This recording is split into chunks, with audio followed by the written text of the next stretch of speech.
वजह है पूर्व वित्त मंत्री अरुण जेटली का इस दुनिया में न रहना। बीजेपी के वरिष्ठ नेता अरुण जेटली का दिल्ली के एम्स में निधन हो गया। वो लंबे समय से बीमारी से जूझ रहे थे। 12:07 पर आज दोपहर में उन्होंने आखिरी सांस ली।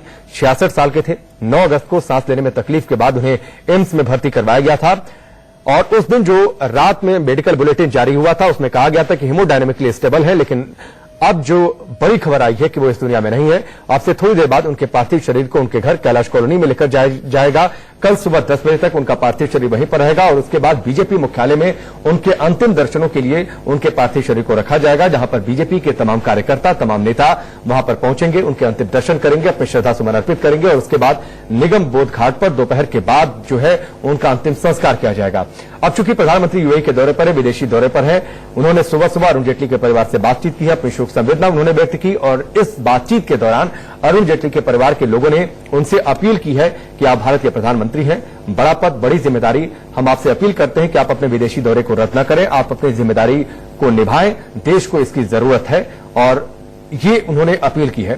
तो आज की सबसे बड़ी और बुरी खबर, बीजेपी के लिए सबसे बड़ा नुकसान, अरुण जेटली इस दुनिया में नहीं है और हम लगातार याद कर रहे हैं कि किस तरीके से जो उनका कार्यकाल रहा, राजनीति की जो उन्होंने शुरुआत की, जेपी आंदोलन से सक्रिय हुए थे, इमरजेंसी के समय वो जेल भी गए और जब बीजेपी का गठन हुआ तो बीजेपी में किस तरीके से संगठन में उनको बड़ा पद मिला और उसके बाद चुनाव उन्होंने भले कोई न जीता, एक बार हालांकि चुनावी राजनीति में उन्होंने हिस्सा जरूर लिया, लेकिन शीघ्र ही उनकी योग्यता से प्रभावित होकर उन्हें विभिन्न सांगठनिक दायित्व दिए गए, जिन्हें उन्होंने बहुत ही कुशलता के साथ और निष्पक्षता के साथ निभाने का एक आदर्श उदाहरण रखा था। वो श्री वाजपेयी जी के समय उनकी कैबिनेट के सदस्य भी रहे और वहां भी उन्होंने अपनी कार्यकुशलता, हाजिर जवाबी और मंत्रालय को संभालने की दक्षता का परिचय दिया। एक वाणिज्य मंत्री के रूप में उन्होंने उस समय भारत के हितों की रक्षा अंतर्राष्ट्रीय संस्थानों में बड़ी हिम्मत के साथ की थी।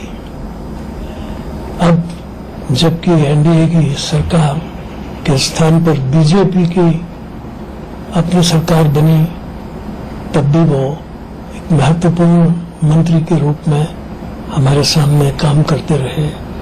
वो शायद अकेले ऐसे व्यक्ति थे कि जिन्होंने रुग्णावस्था में भी वित्त मंत्रालय और रक्षा मंत्रालय जैसे दोनों महत्वपूर्ण विभागों का एक साथ काम संभाला और इतना ही नहीं, उन्होंने बीजेपी के वरिष्ठ नेता मुरली मनोहर जोशी को आप सुन रहे थे और इस बीच सीधी तस्वीरें हम आपको दिखा रहे हैं।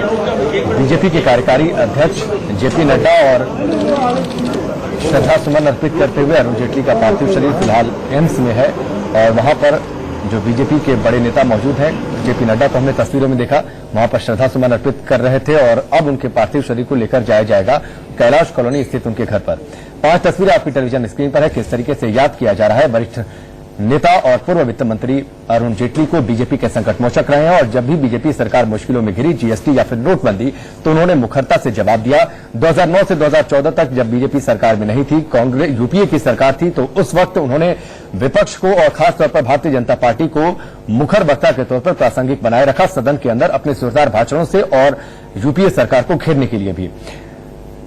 वकालत से सियासत तक का उन्होंने सफर तय किया है। सॉलिसिटर जनरल भी उन्हें नियुक्त किया गया था और उसके बाद सियासत में जब उन्होंने प्रवेश किया तो ऊंचाइयों को उन्होंने छुआ, बावजूद इसके कि चुनावी राजनीति में वो सफल नहीं हो पाए। एक बार चुनावी राजनीति में मैदान में उतरे जरूर अमृतसर से चुनावी लड़ाई में। और अब देखिए ये तस्वीरें सीधे एम्स से तस्वीरें हैं आपकी टेलीविजन स्क्रीन पर। उनके पार्थिव शरीर को एम्बुलेंस में रखा जा रहा है और अब यहां से उनके पार्थिव शरीर को लेकर जाया जाएगा कैलाश कॉलोनी में उनके घर पर।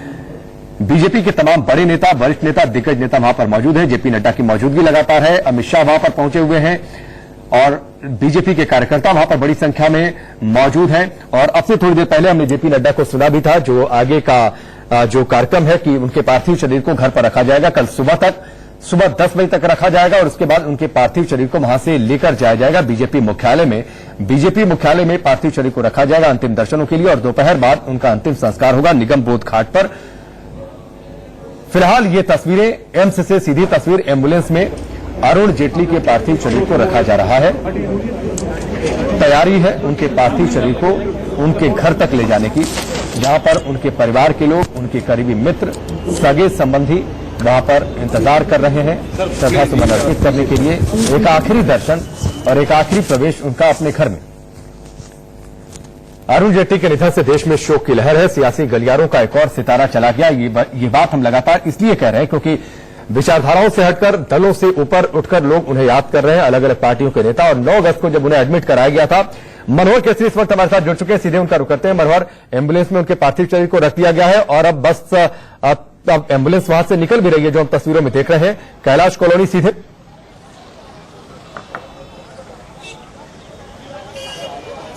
बिल्कुल, मामलिंग होने के बाद उनके पार्थिव शरीर को एम्बुलेंस में रख करके एम्बुलेंस अब उनके आवास की ओर निकल रही है। और जिस प्रकार से एम्स में उनका इलाज हुआ, आज पूरा देश का शोक में डूब गया है। यहाँ एम्स के बाहर अगर हम अपने कैमरा पर्सन को कहेंगे कि वो दिखाएं, ये देखिए लोगों के चेहरे पे एक मायूसी है, पूरी तरह से यहाँ एक गमगीन माहौल है। तमाम नेताओं का यहाँ आना जाना है, लगा हुआ है। और जो बीजेपी के राष्ट्रीय कार्यकारिणी अध्यक्ष है जेपी नड्डा, वो भी पहले आ चुके थे। उन्होंने भी यहाँ पर संवेदनाएं व्यक्त की है, दुख व्यक्त किया है और जिस प्रकार से क्षति हुई है। और बता दूं, जो अरुण जेटली का स्वभाव रहा है राकेश, जो हमारे जानकार बताते हैं, वो सिर्फ नेता ही नहीं थे बल्कि जो उनके साथ जो काम करने वाले लोग हैं, जिस प्रकार से उनके घर में लोग काम करते हैं या उनके जो निजी स्टाफ है, उनको दिलो जान से मानते थे।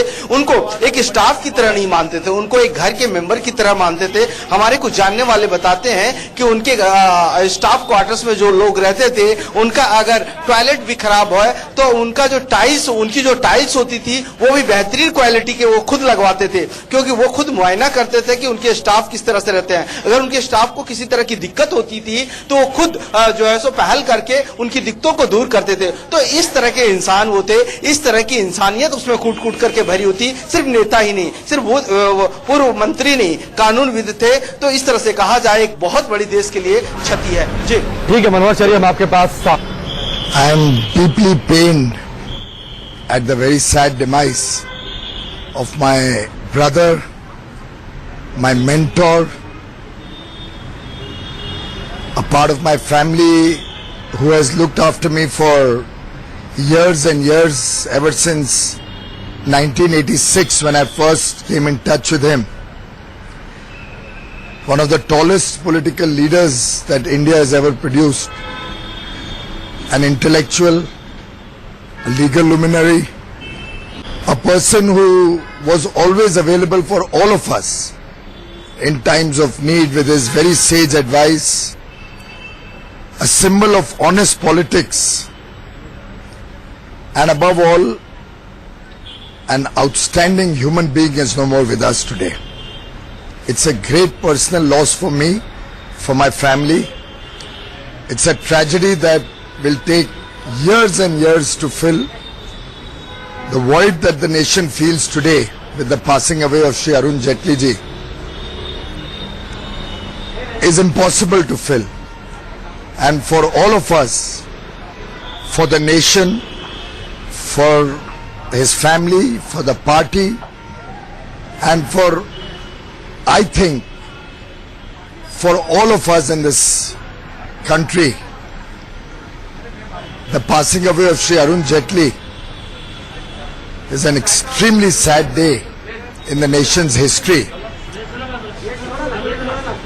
I am sure he will find a place with God, and God will give strength to his family to bear this irreparable loss. My condolences to his family, my condolences to all his colleagues, and may his soul rest in peace.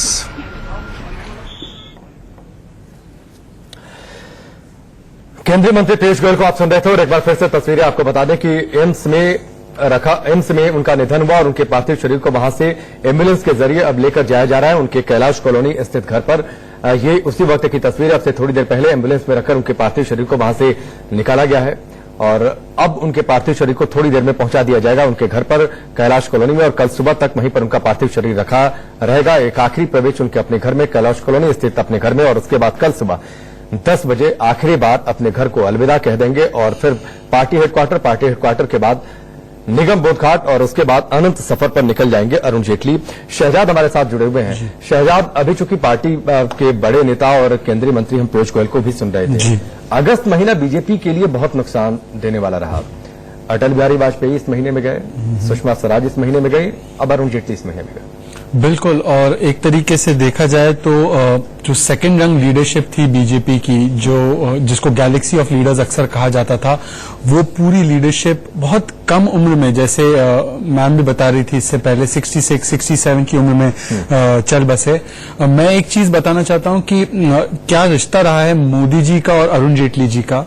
Gujarat rights से पहले भी, Gujarat rights के दौरान तो बहुत सारे cases हुए। आपको याद होगा कि अमित शाह जी को 2 साल गुजरात से बाहर भी रखा गया था एक केस में, सोहराबुद्दीन फेक एनकाउंटर केस में। सबसे पहले जब दिल्ली आए थे तो अरुण जेटली के घर पर बिल्कुल, तो वो तो रिश्ता रहा ही, पर जब मोदी जी खुद गुजरात में एक्टिव हुआ करते थे और फिर उसके बाद उनको 6 साल के लिए दिल्ली भेज दिया गया था, तब से उनकी रिलेशनशिप या दोस्ती शुरू हुई थी जेटली साहब के साथ और वो बहुत करीब हो गए थे। और जेटली साहब का आडवाणी जी के साथ मिलकर कहीं ना कहीं योगदान भी रहा मोदी जी को चीफ मिनिस्टर बनाने में उस समय। तो बहुत लंबी और गहरी दोस्ती है। फिर जब मोदी जी 2013 में नॉमिनेट हुए कि वो पार्टी के प्राइम मिनिस्ट्रियल कैंडिडेट होंगे, तो दिल्ली की जो राजनीति होती है, दिल्ली की जो राजनीतिक गलियारे होते हैं, उसको नेविगेट करने में, उसको समझने में, उसमें उनको साथ ले जाने में जेटली जी ने बहुत बड़ा योगदान वहां पे भी अदा किया। और इसीलिए वो सबसे अहम मंत्री के रूप में, मैं कई बार बता सकता हूं आपको, जब मैं बातचीत करता था भारतीय जनता पार्टी के बड़े नेताओं से,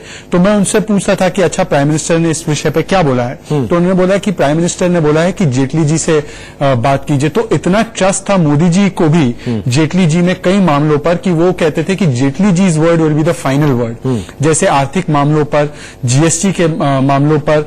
और जेटली जी की एक चीज जो सबसे ज्यादा पसंद आती है वो ये है कि वो हमेशा उन चीजों पर भी अपनी बात रखते थे जो पॉलिटिकली कन्वीनियंट ना हो। 377 पर उन्होंने पहली बार पार्टी की एक लाइन रखी जो और भी लिबरल आइडियोलॉजी की तरफ थी। उन्होंने कई ऐसे मामलों को छूने में वो डरते नहीं थे, क्योंकि हमेशा वो फ्रीडम ऑफ स्पीच के साथ, बोलने की आजादी के साथ खड़े रहते थे। उन्होंने कोई लड़ाई लड़ी थी। बार मैं आपको इंटरप्ट कर रहा हूं शहजाद, और खासतौर पर अपने ब्लॉग और ट्विटर के जरिए काफी एक्टिव रहा करते थे। 9 अगस्त को उन्हें एडमिट कराया गया था, 7 अगस्त को उनका आखिरी ट्वीट है। 7 अगस्त को उन्होंने महान संत तुलसीदास जी की जयंती पर उन्हें याद किया था, कोटि कोटि नमन किया था, और उसके बाद सिलसिलेवार तरीके से ट्वीट्स थे। प्रधानमंत्री मोदी इस वक्त विदेशी दौरे पर हैं, 370 हटाने का फैसला लिया गया था, सिलसिलेवार तरीके से उनके कई ट्वीट्स हैं। मैं अभी नजर डाल रहा था जब आप बोल रहे थे, तो कई सारे ट्वीट्स और किस तरीके से ब्लॉग के जरिए, ट्विटर के जरिए विपक्ष को घेरना हो।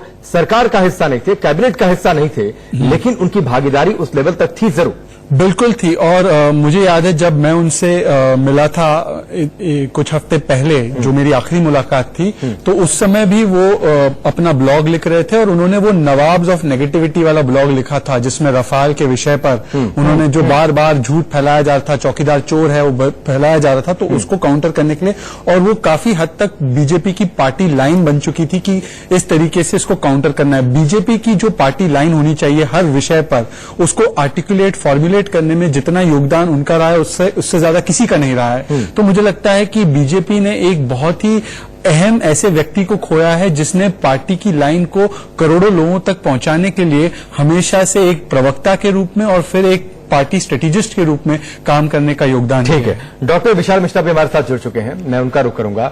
डॉक्टर विशाल, आप कैसे याद कर रहे हैं, क्योंकि अब तो आखिरी सफर की शुरुआत हो गई है, एम्स से उनका पार्थिव शरीर निकाला गया है, कैलाश कॉलोनी स्थित उनके घर पर अब से थोड़ी देर में पहुंच जाएगा उनका पार्थिव शरीर। देखिए, ऐसा है कि चूंकि मैं दिल्ली विश्वविद्यालय की फ्रेटर्निटी से आता हूं, तो निसंदेह ये दिल्ली विश्वविद्यालय की बहुत बड़ी प्रेस्टीज का लॉस है। और उसके साथ ठीक है, मैं 1 मिनट रुकता हूं, फिर आप अपनी बात पूरी करिएगा। आपसे थोड़ी देर पहले की तस्वीरें, जब उन्हें आखिरी बार एम्स में श्रद्धासुमन अर्पित किया गया, केंद्रीय स्वास्थ्य मंत्री डॉक्टर हर्षवर्धन आपको तस्वीरों में, मनोज सिंह दिख रहे हैं, और साथ ही बीजेपी के कार्यकारी अध्यक्ष जेपी नड्डा और तमाम बड़े नेताओं की मौजूदगी। आखिरी बार उन्हें श्रद्धासुमन एम्स में एडमिट किया गया था। एम्स के स्टाफ में भी जो डॉक्टर्स हैं उन्होंने भी श्रद्धांजलि दी, और उसके बाद उनके पार्थिव शरीर को एम्बुलेंस में रखकर ले जाया जा रहा है फिलहाल कैलाश कॉलोनी स्थित उनके घर पर। अब अपनी बात पूरी करिए। तो निसंदेह ये बहुत बड़ी क्षति है भारत के लिए, और एक जैसा कि अभी हमारे दूसरे पैनल एक्सपर्ट ने कहा कि ये जो एक यंग जनरेशन थी, जो सेकेंड लाइन लीडरशिप थी, उसके लिए बहुत बड़ा नुकसान है। और आप देखें तो जो उनका नॉलेज था, जो उनका एक्सप्रेशन था, जो उनकी अभिव्यक्ति थी, he was a very good, you can say, orator, विधिवेत्ता, और एक बहुत बड़े कुशल वित्त मंत्री के साथ साथ एक बहुत बड़े संकट मोचक हुआ करते थे भारतीय जनता पार्टी के लिए। और अरुण जेटली जी का जो व्यक्तित्व था वो अक्रॉस द पार्टी लाइन, जब कभी भी सरकार और विपक्ष के बीच में कोई मतभेद की स्थिति उत्पन्न होती थी, किस तरीके से अपोजिशन को टेबल पर लाना है और बातचीत का रास्ता अख्तियार करना है, तो निसंदेह वो अपने अक्रॉस द पार्टी लाइन रिश्तों को यूज करते थे, जिसमें वो गुलाम नबी आजाद साहब, कमलनाथ साहब, इन सबके साथ मिलकर वो एक चीजों को तैयार करते थे। जैसे कि मोदी जी और सोनिया जी के बीच वार्तालाप काफी कम होती थी, ऐसे में उनकी भूमिका बहुत ही महत्वपूर्ण हुआ करती थी। और यही नहीं, he was a overall you can से वर्साटाइल पर्सनालिटी। अगर आप देखें तो उनका क्रिकेट से बहुत लगाव हुआ करता था, स्पोर्ट्स में बहुत ही बढ़ चढ़कर हिस्सा लेते थे। और अपने स्टूडेंट लाइफ में उन्होंने जो अपना कैरियर शुरू किया था वो अखिल भारतीय विद्यार्थी परिषद के टिकट पर उन्होंने दिल्ली विश्वविद्यालय के छात्र संघ का चुनाव लड़ा था, विजयी हुए थे। उसके बाद में उन्होंने राजनीति की मुख्य धारा में आना शुरू किया था। तो अगर आप उनके ओवरऑल रोल को देखें तो वो एक ऐसी पर्सनालिटी थी कि जिसमें जो यंग जनरेशन है, जो आने वाली पीढ़ियां हैं, उनको उनसे प्रेरणा लेनी चाहिए कि किस प्रकार से आइडियोलॉजीज के डिफरेंसेस होने के बावजूद भी किस तरीके से एक पर्सनल रिश्तों को कैरी किया जाता है। ठीक है विशाल जी, मैं एक छोटी सी चीज दिखाना चाहता हूं दर्शकों को, बस अगर कैमरा जूम कर पाए। ये एक तस्वीर कपिल सिब्बल ने ट्वीट की है। आप जानते हैं कि वकालत की दुनिया में अगर दो सबसे बड़े नाम थे तो अरुण जेटली और कपिल सिब्बल है आज की तारीख में। अब अरुण जेटली जी तो प्रैक्टिस करना छोड़ दिए, पर उन्होंने ट्वीट किया है टुगेदर इन क्रिकेट, और इसमें आप देख सकते हैं कि बल्ला है दोनों के हाथ में, तो एक ही टीम के लिए बैटिंग कर रहे थे, शायद लीगल टीम के लिए बैटिंग कर रहे थे दोनों मिलकर। पर ये बहुत ही एक अच्छी ट्रिब्यूट कपिल सिब्बल ने ट्वीट की है।